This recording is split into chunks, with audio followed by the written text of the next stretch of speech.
Mateus 24, 37 ao 39, diz assim: como foi nos dias de Noé, assim será também a vinda do Filho do Homem. Porquanto, assim como nos dias anteriores ao dilúvio, comiam, bebiam, casavam e davam-se em casamento, até o dia que Noé entrou na arca. E não perceberam até que veio o dilúvio, e os levou a todos. Assim será também a vinda do Filho do Homem. Vamos orar? Senhor, nós te bendizemos, Senhor, te louvamos, já te adoramos. Nós te pedimos, Senhor, nessa noite, que tu fale comigo, Senhor. Fale conosco, fale com o teu povo, Pai. Abençoa, Deus, nossos queridos que estão em casa, nossos irmãos mais idosos, a irmã Lourdes, Jete, Deus, que há um tempo atrás expressou um pedido de oração, de algumas angústias. Senhor, toca na tua serva neste momento, Pai, se é que ela está nos ouvindo. Pai, toca, Deus, em todos que estão nos ouvindo agora pela internet. Nós te pedimos, e também na nossa vida aqui neste lugar, em nome de Jesus. Amém e amém. Você pode se assentar. Pessoal aqui da igreja, não sei se vai lembrar, lembra uma vez que eu falei que geralmente quando as pessoas falam de Noé, parece que tem umas partes na Bíblia que parece que está separada só para a classe das crianças, né? Que é aquelas historinhas que a gente só conta para as crianças, a questão do dilúvio, de Jonas na barriga do peixe. Tem umas histórias que parece que o pessoal só separou para as crianças, que dificilmente a gente ouve numa pregação, alguns trechos da Bíblia. E tem trechos da Bíblia que a gente não ouve em lugar nenhum, né? Que geralmente são textos, às vezes, um pouco mais desprezados. Eu sei que tem partes da Bíblia que, às vezes, são meio complexas. Tem textos que são genealogia. Fulano foi filho de fulano, filho de fulano, filho de fulano, filho de fulano, filho de fulano. Aí você fala assim, pastor, mas eu vou ler genealogia, pastor? Por que eu vou ler genealogia? Bem, eu não sei se você tem esse pensamento, mas é isso que a gente vai fazer hoje. A gente vai pregar em cima da genealogia de Adão até Noé, tá? Vamos lá. Bem, Noé é um cara importante na palavra de Deus, ele é muito citado. E ele é citado como comparação no maior advento que acontecerá, que é a vinda de Jesus Cristo. Quando os discípulos perguntam para Jesus, Jesus, como é que vai ser quando você vier? Ele poderia ter falado de um montão de gente. Ele falou assim, vai ser como nos dias de Noé. Foi a pessoa que veio na mente dele, na hora. E para isso aí, tem uma discussão que eu não vou entrar nela agora, que eu gosto muito, que é aquela coisa, pastor, a gente vai para o céu? A gente vai subir? Né? Porque às vezes a nossa fé é muito movida por música e pouco por Bíblia. Eu estava dando aula para as crianças, e aí eu falei assim para as crianças aqui da igreja, como é que Deus fez a gente? Aí ela, pintando. Eu falei, pintando? Eu ia imaginar assim, né, do bar, que tem aquela música, o maior pintor do mundo. Eu falei, os cantores às vezes não ajudam a nossa vida, né? Está pintando a mim. Porque ele falou, né? Quem coloriu? Porque também é uma linguagem metafórica, às vezes para criança é difícil, né? Compreender. Eu falei, não foi assim. E a gente tem essas músicas, né? Tipo a do Lázaro, eu vou subir. E a gente ouve isso o tempo todo. Mas não é o bojo da pregação. Eu só vou jogar isso na sua mente para fervilhar e depois a gente pode conversar em outro momento. Mas, por exemplo, é claro que a Bíblia fala do arrebatamento. É óbvio. Só que a Bíblia diz que no arrebatamento há um encontro da igreja com Jesus nos ares. Certo? E aí para por aí. Não diz para onde, qual é a sequência. A gente tem Apocalipse, João Batista tendo uma visão a respeito dos últimos dias. Ele não vê a igreja subindo. Ele não vê, ele tem a visão dos mortos diante do Senhor, ele tem a visão do céu, mas no advento, o que ele vê o céu descendo. A Bíblia vai dizer que ele vê novos céus e nova terra descendo. Isso aí é um ponto. E aí Jesus, eu estou com vontade de rir, porque tem gente que às vezes eu falo isso, o pessoal fala assim, que pastor, esse pastor é do demônio. Mas quando Jesus fala assim, no meu retorno, será como nos dias de Noé, que veio o dilúvio e levou a todos, a pergunta que a gente tem que fazer é o seguinte, quem foi levado nos dias de Noé? Os salvos ou os ímpios?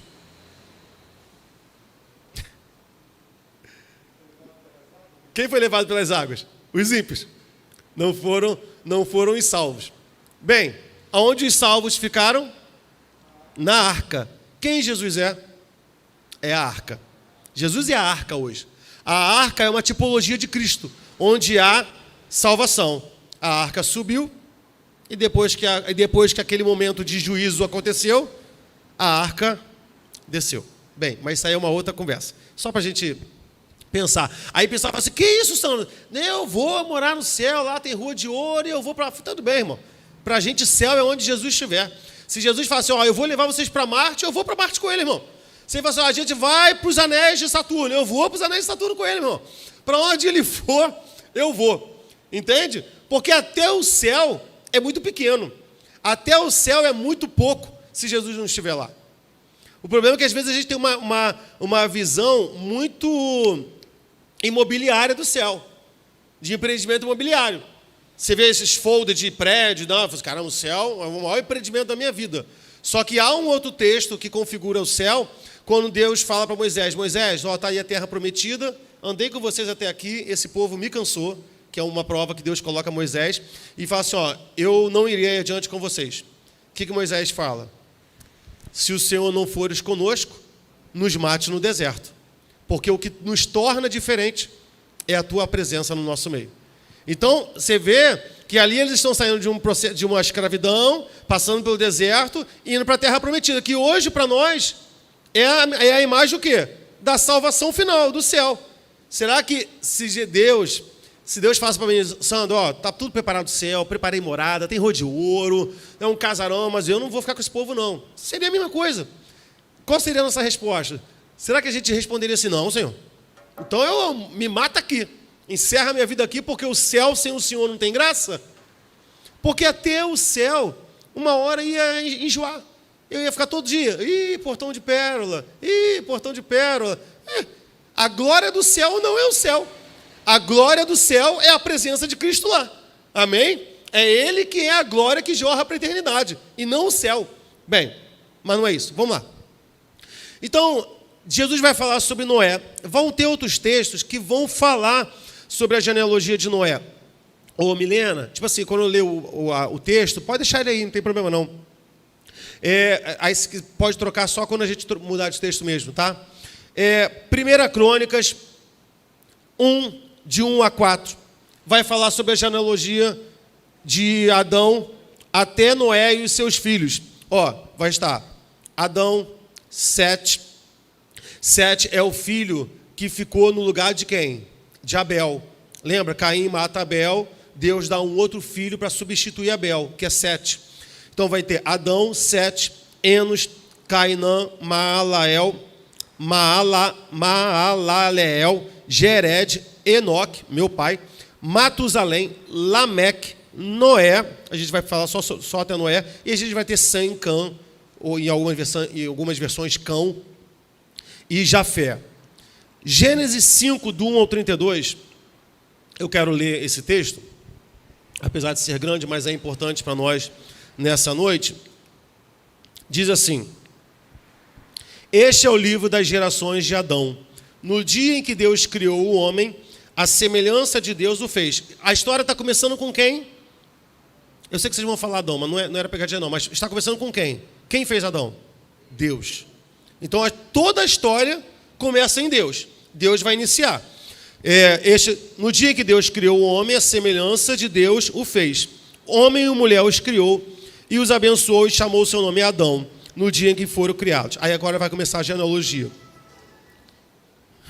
E Adão viveu 130 anos e gerou um filho à sua semelhança, conforme a sua imagem, e pôs-lhe o nome de Sete. Foram os dias de Adão, depois que gerou Sete, 800 anos, e gerou filhos e filhas. E foram todos os dias que Adão viveu, 930 anos, e morreu.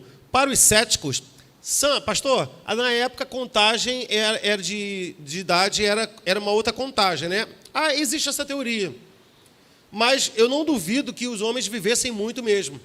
Porque a Bíblia, mais lá na frente, vai dizer assim, e Deus, vendo a iniquidade, reduziu a idade do homem a 120 anos, por causa do pecado. Então, Deus diminuiu, né, Pastor, mas a contagem era diferente? Existem pessoas que dizem que sim, dizem que não. Agora, que os homens viviam muito mais, isso é óbvio. Até porque os nossos avós viviam mais do que a gente. E cada vez as pessoas vivem menos por causa de estresse, poluição, péssima alimentação. Tá? E também, muito também justificado, qual é o maior fator do envelhecimento comercial de creme de mentira? Que é aquelas artistas que passam, né, o acidente. O cicatricure, meu irmão, todo dia tem um acidente no laboratório, né? Que é o acidente, aí descobriram que serve para tudo. Todo cicatricure é um acidente científico. Mas acontece acidente naquele laboratório todo dia. Não tem segurança, aquela coisa lá. Mas qual é o principal fator de envelhecimento? Que é muito falado em propaganda de cosmético, geralmente feminino. É o sol, que acaba... Lembre-se que antes de Noé, havia uma camada a mais na nossa camada atmosférica. Que camada era essa? Era água. Não havia chuva. A Bíblia diz que quando no dilúvio, a Bíblia diz que as comportas dos céus foram abertas. E aí a Bíblia vai dizer que chove. Não havia chuva antes. Por isso que as pessoas não acreditavam em Noé. E a partir de Noé, a gente é muito mais exposto ao sol e à agressividade do sol do que antes. Isso aí de acordo com a Bíblia. Aí, pastor, eu não creio. Tudo bem, eu prefiro crer. Eu creio. Porque eu creio porque que hoje tem coisa que é pela fé. E também eu já mostrei aqui também algumas matérias a respeito disso. Vamos lá. Foram todos os dias que Adão viveu, 930 anos, e morreu. E viveu 105 anos e gerou a Enos. E viveu 7 depois que gerou a Enos, 807 anos e gerou filhos e filhas. E foram todos os dias de 7, 912 anos e morreu. E viveu Enos, 90 anos e gerou a Cainã. E viveu Enos, depois que gerou a Cainã, 815 anos, e gerou filhas e filhos e morreu. E foram todos os dias de Enos, 905 anos. Eu vou tirar o e morreu, tá, gente? Porque todo mundo sabe que eles morreram. E viveu Cainã 70 anos e gerou Maalael. Depois que gerou Maalael, 840 anos. Cainã, 910 anos e morreu. Malael, 65 anos e gerou a Jared. Malael, depois de Jared, 830 anos e morreu. E foram todos os dias de Malael 895 anos. Jared, 162 anos, gerou a Enoque. Isso aqui era fogo, hein? 100 e poucos anos ainda fez filho. E viveu Jared, depois que gerou Enoque, 800 anos, e gerou filhos e filhas. E todos os dias de Jared foram 962 anos. E viveu Enoque 65 anos e gerou a Matusalém. Ou seja, Enoque é pai de Matusalém. E andou Enoque com Deus, o Enoque que foi transladado, não o meu pai. Depois que gerou a Matusalém 300 anos. E todos os dias de Enoque, 305 anos. Só que esse aqui não morreu. Esse foi levado aos céus. E andou Enoque com Deus e não apareceu mais, porquanto Deus o tomou para si. Esse versículo aqui também é ótimo para pregar. E viveu Matusalém 187 anos e gerou a Lameque. E viveu Matusalém, depois que gerou a Lameque, 782 anos e gerou filhos e filhas. Todos os dias de Matusalém, que é o homem que tem mais idade na Bíblia, 969 anos. Viveu Lameque 182 anos e gerou um filho, a quem chamou Noé. Chegamos em Noé. Dizendo, este nos consolará acerca de nossas obras e do trabalho de nossas mãos, por causa da terra que o Senhor amaldiçoou. E viveu Lameque depois de Noé, 590 anos, e os dias de Lameque foram 777 anos. Tá? E Noé tinha idade de 500 anos. Gente, e gerou a Sem, Cão e Jafé, com 500 anos. Bem, começamos o texto aqui em Deus, fechamos aqui em Noé. Eu não quero falar sobre Sem, Cão e Jafé. Agora nós vamos para Lucas 3, a partir do versículo 19. Jesus vai contar essa história aqui de uma forma reduzida, ao contrário. Ele vai começar bem antes, só que a gente vai dar um pulo para Noé.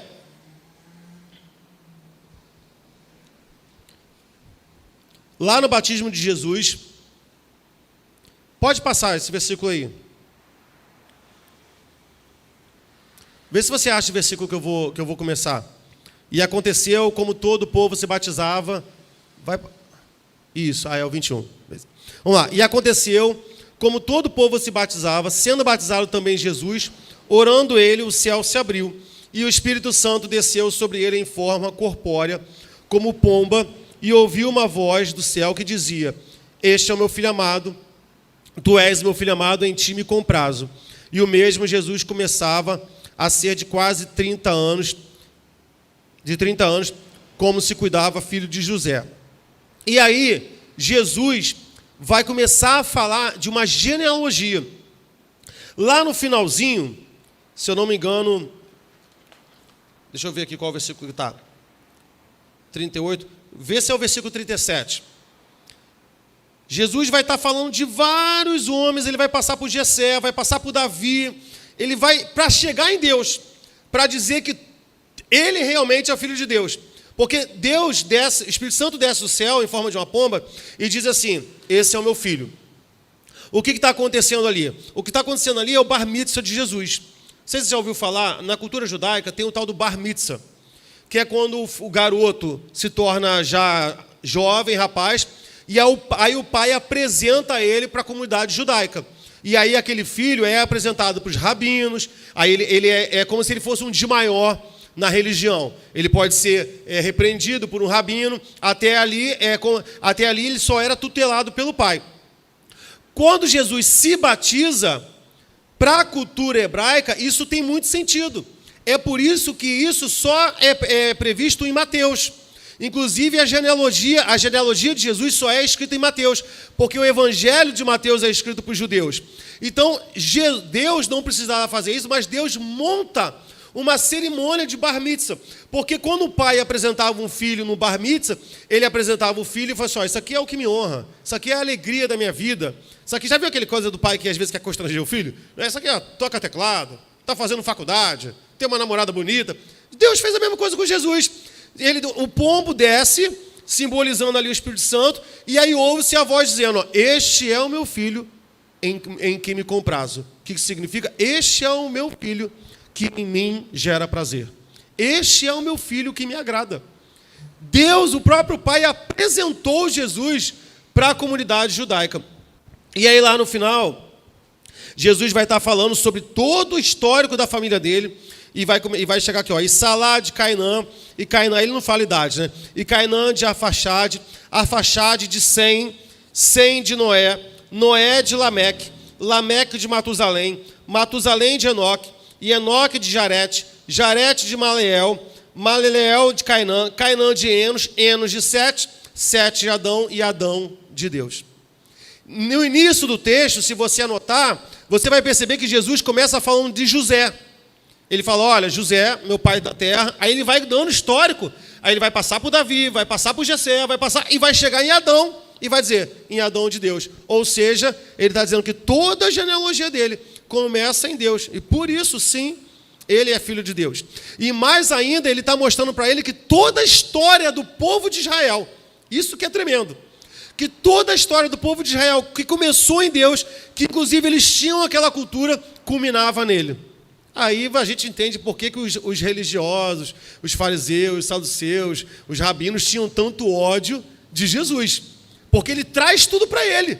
E realmente tudo é dele mesmo. Só que eles não aceitavam isso.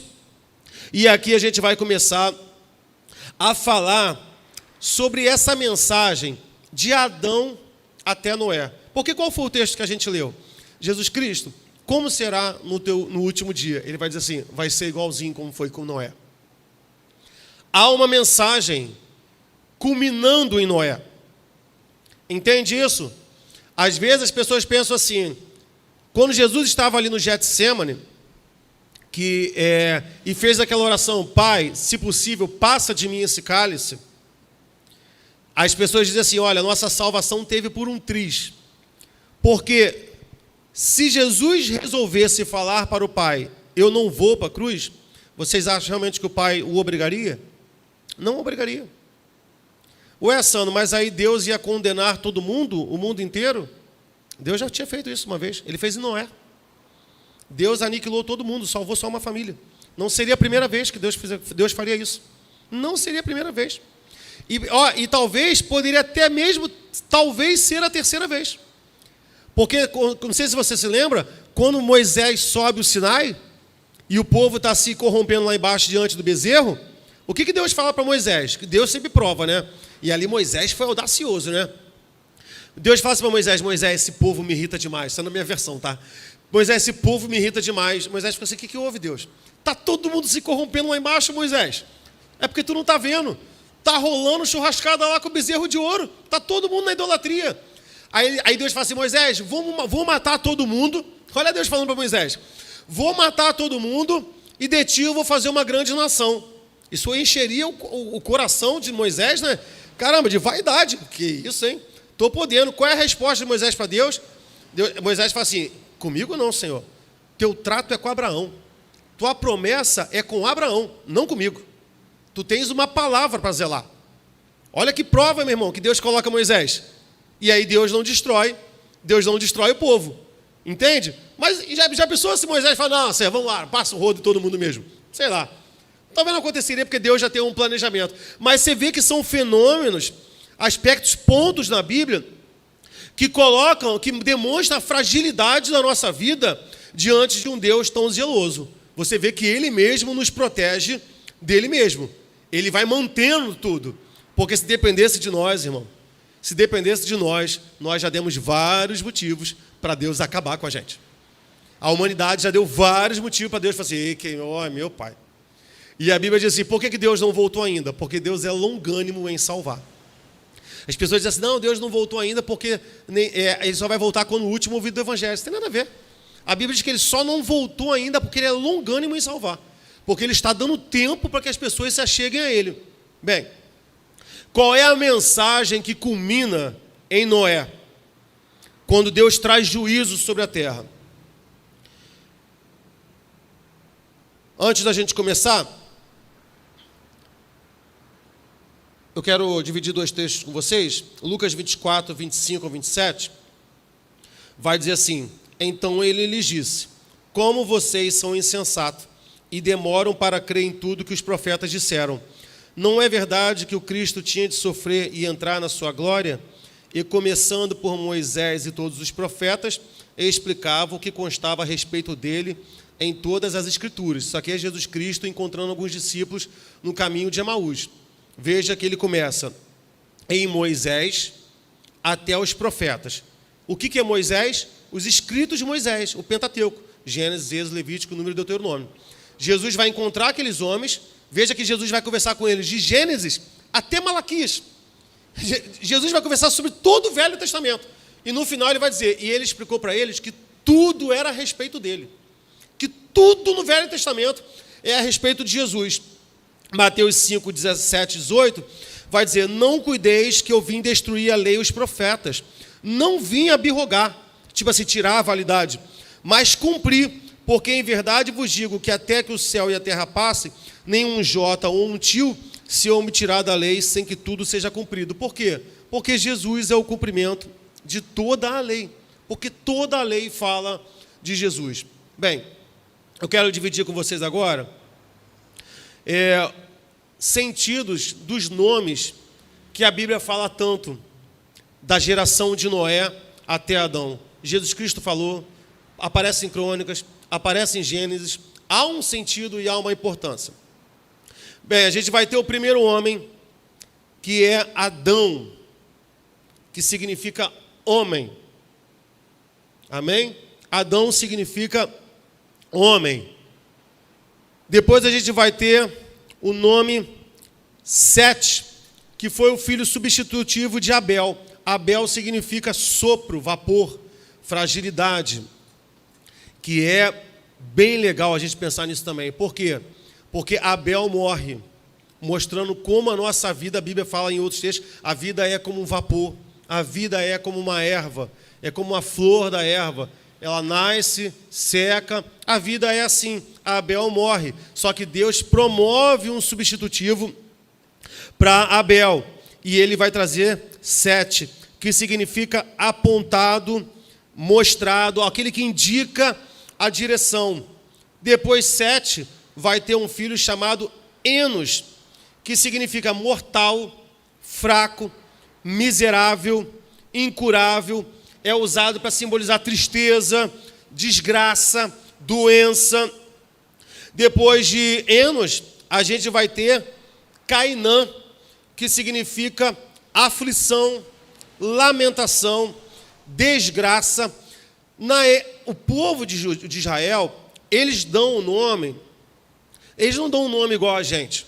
Você percebe que tem nomes que somem. Já percebeu que tem nomes que somem? E tem nomes que às vezes tem uma alta, né? Porque geralmente é alguém famoso na televisão, e antigamente tinha muito isso. Meu pai falou que meu nome ia ser Hugo Leonardo, que era um artista que ele gostava. E eu tenho um problema com o nome duplo, irmão. Eu particularmente não gosto de nome duplo. Aí minha tia Sandra morreu perto do meu nascimento, e ela morreu no colo da minha mãe grávida de mim, e ela resolveu homenagear a própria irmã, colocando meu nome de Sandro. Mas com o povo de Israel não era assim. Não era o cara da vez. Não era o bambambam. O povo de Israel, ele dava o nome aos seus filhos, talvez mostrando as circunstâncias que se viviam. Às vezes eles trocavam de nome. Lembra de Noemi?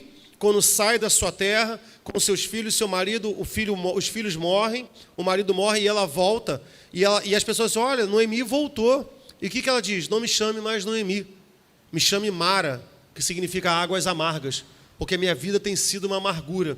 Então, para eles, o nome estava muito ligado à identidade. Eu acho que a gente poderia, pelo menos, pensar um pouquinho nisso aí, né, irmão? Porque você dá um nome... Tomara que não tenha ninguém aqui, tá, irmão? Desculpa se tiver. Mas você colocar o nome da sua filha, Maria das Dores, irmão. Poxa, Maria das Dores. Isso é quase uma profecia do mal. Maria, você já... Mas tudo bem, que não tem efeito sobre nós.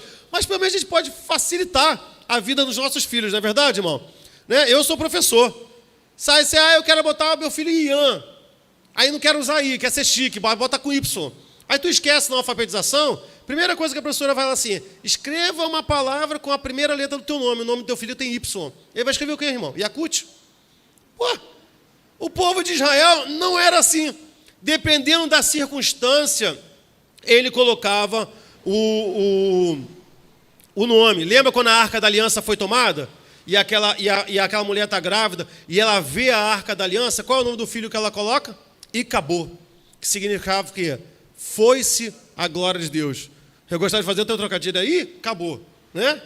Acabou. Foi horrível. Foi-se a glória de Deus do meio de Israel. Vamos lá. A gente parou em Cainã.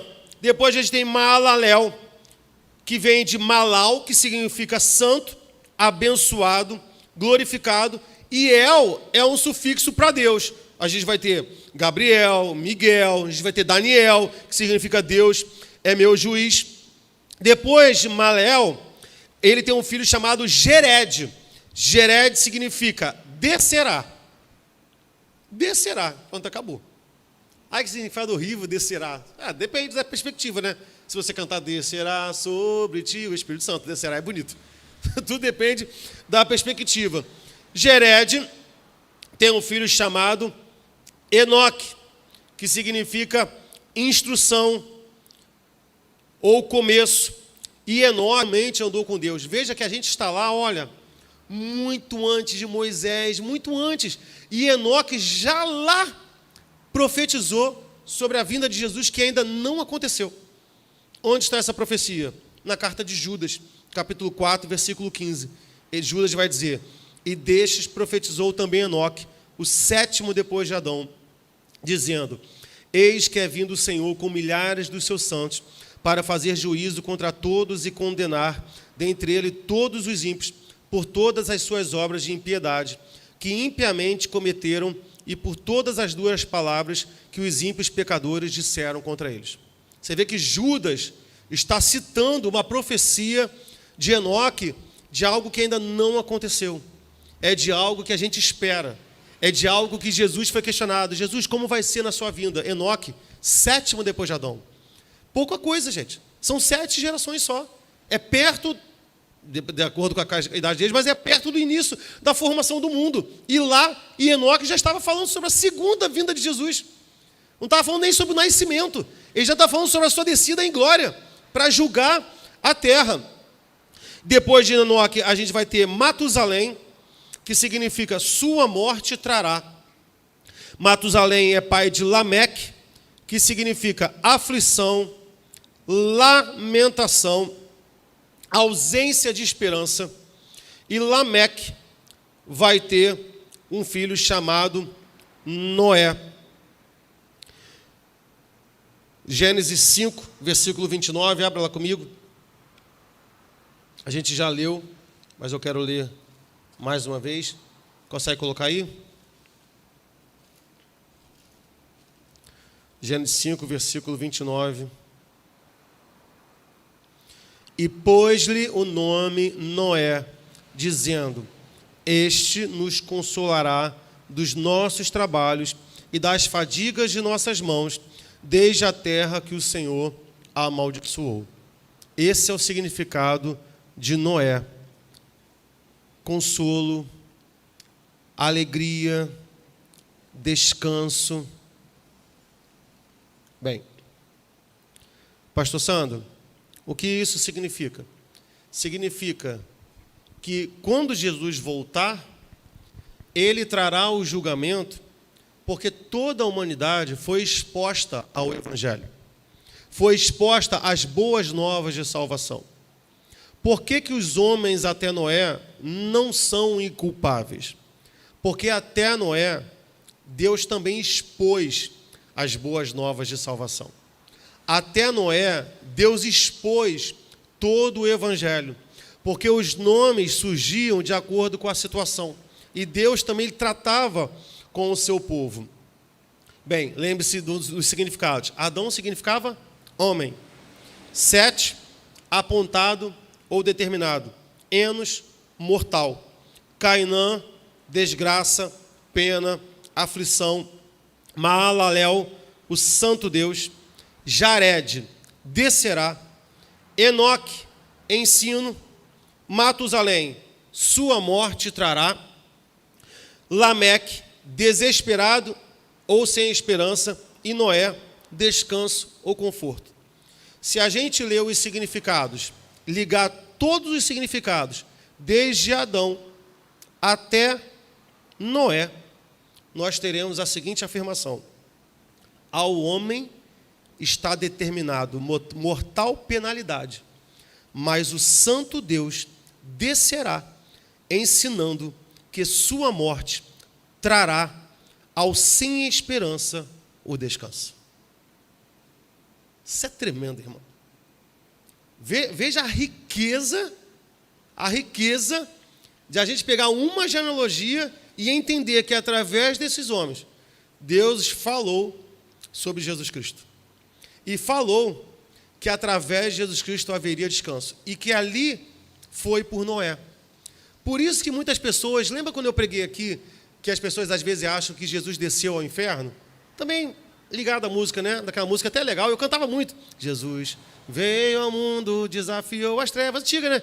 E tomou as chaves da mão do diabo. Conhece essa música não, gente? Só eu que sou velho? E o diabo tremeu. Ah, mentira, ninguém conhece. É Satanás, tu venceste. Ah, então tá, esquece. Beleza. Bem, pastor, mas diz sim que Jesus desceu aos espíritos em cadeia e pregou em Noé. Mas é exatamente isso que o texto está dizendo. Ele pregou através de Noé. Jesus não desceu ao inferno. Jesus não foi tomar a chave da mão do inferno, da mão do diabo, até porque o diabo nunca teve. Pessoal, a gente tem que parar com essa ideia, eu falo sempre aqui, de achar que o inferno é um playground de Satanás. De achar que ele vai estar num trono, rindo de quem foi para o inferno. Porque os filmes que a gente vê é isso, né? As pessoas chegando no inferno, o diabo geralmente sempre musculoso, com uma cuequinha, asa delta, né? Assim, eu vou ficar te perturbando com o meu tridente. Que isso, irmão? O diabo vai estar tão lascado como todo mundo que estiver lá, meu irmão. Ele vai estar condenado juntamente com seus demônios. O inferno não é reduto de Satanás. Inferno é propriedade de Deus, feita para Satanás e seus anjos serem julgados, irmão. Satanás nunca teve as chaves do inferno, meu irmão. O inferno sempre foi de propriedade de Deus, porque foi ele que criou para Satanás e seus demônios. Então, em Noé, Jesus pregou para toda aquela geração. Em Noé. E ali fecha um ciclo. E aí, depois daquilo, a gente vai começar a ter a história ali, indo para Abraão e tal, aí o período dos patriarcas, a lei, tudo falando sobre o quê? Sobre Jesus Cristo. As pessoas eram salvas por causa da lei? Não. Elas eram salvas por Jesus Cristo. Ué, pastor, mas era lei, não tinha Jesus? Quem falou que não? Tudo era sobre Jesus. Jesus falou isso no caminho de Emaús. Tudo era sobre mim. Como é que as pessoas eram salvas? Entregando a vida a Jesus Cristo no Messias que viria. Entende? Jesus não tinha vindo ainda, mas eles entregavam a sua vida na promessa de um Messias que também viria. Ora, nós estamos aqui também, meu irmão. Entregamos a nossa vida ao Messias que também virá. Ah, pastor, mas ele já veio. A gente crê por fé, irmão. A gente crê por fé. A Bíblia diz que Abraão creu e isso foi-lhe imputado o quê? Por fé. Efésios 2,8 vai dizer, pela graça sois salvos, mediante o quê? A fé. A fé é a base da salvação. Abraão é muito antes de Moisés. São 400 anos antes de Moisés. E lá em Abraão, Deus já estabelece a graça. Porque Abraão creu o quê? Por fé. Então a graça é muito anterior à lei. Porque em Abraão Deus já manifesta a graça. Em Abraão, lá no monte, quando Abraão deita o seu filho, ali Deus configura o sacrifício de Jesus Cristo, ali já existe graça. Houve um processo da lei para mostrar a falha do homem, para que as pessoas cresçam. Não, eu preciso de um Salvador, como eu e você também nós precisamos. Sempre foi a graça. Sempre foi o Evangelho. Não há formas de salvação na Bíblia. Não, era salvo por isso, era salvo... Não, meu irmão. Tudo era sobre Jesus Cristo. Até Noé, um ponto, era sobre Jesus Cristo. Ao homem mortal determinado, mas Deus descerá e a sua morte trará a paz e descanso. Fechou-se um ciclo. Começa-se outro. Tudo é sobre Jesus Cristo. Jesus Cristo vem e fala que tudo era sobre ele. E hoje nós estamos aqui dizendo o quê? Que tudo é sobre ele. E é por isso que Jesus responde, Senhor, como será no dia da sua vinda? Ele vai dizer, será como nos dias de Noé. Haverá julgamento. 2 estarão no campo. 1 será levado. Mas há promessa de descanso para mim e para você. Há promessa de descanso para mim e para você. E o meu desejo nessa noite é que se a vinda de Jesus Cristo é como nos dias de Noé, agrade ao Senhor, glorifique ao Senhor por saber que você e a sua vida nós estamos guardados em Jesus Cristo, que é a nossa arca, que nos livrará do julgamento final, que Ele nos apresentará ao Pai. Deus descerá para julgar a terra, e de acordo com a carta de Pedro, não mais com água, e sim com fogo, mas nossas vidas estão protegidas pelo próprio Deus. Não se esqueça que quem foi que fechou a arca? Foi Noé? Não, foi o próprio Deus. É Deus que promove a salvação. É claro que ele fala, Noé, faça a arca, mas veja que o final, a obra, a garantia é sempre dele. Tem coisas que nós devemos fazer, mas o que nos garante é ele. Noé, entrou, agora eu fecho. Estamos seguros nele, irmão. Estamos nessa arca. Nós estamos vivendo momentos de muitas tempestades. Deus está julgando a terra. As pessoas acham, não, mas Deus já está julgando a terra. E as pessoas dizem assim, não, eu fico com medo. A Bíblia vai dizer assim, olha, eu não vou temer mais notícias. Meu coração estará firme. Ainda que os montes se lancem ao mar, meu coração não teme mais notícia, porque nós estamos seguros no Senhor. Os que confiam no Senhor são como os montes de Sião. Por que eu tenho essa segurança? O mundo pode estar acabando. Por que eu tenho essa segurança? Porque Jesus Cristo é a minha arca. E Ele nos protegerá do juízo que está vindo sobre essa terra. Juízo do seu próprio Pai. Amém? Será como nos dias de Noé. Uns entrarão na arca, outros não entrarão. Não é à toa que parece muito a imagem das pessoas tentando entrar na arca quando a chuva vem, com aquele texto das virgens loucas que batiam na porta, abre-nos Senhor, mas não havia azeite em suas lâmpadas. Não havia azeite. Não havia a presença do Espírito Santo em suas lâmpadas. Firmemos a nossa vida no Senhor.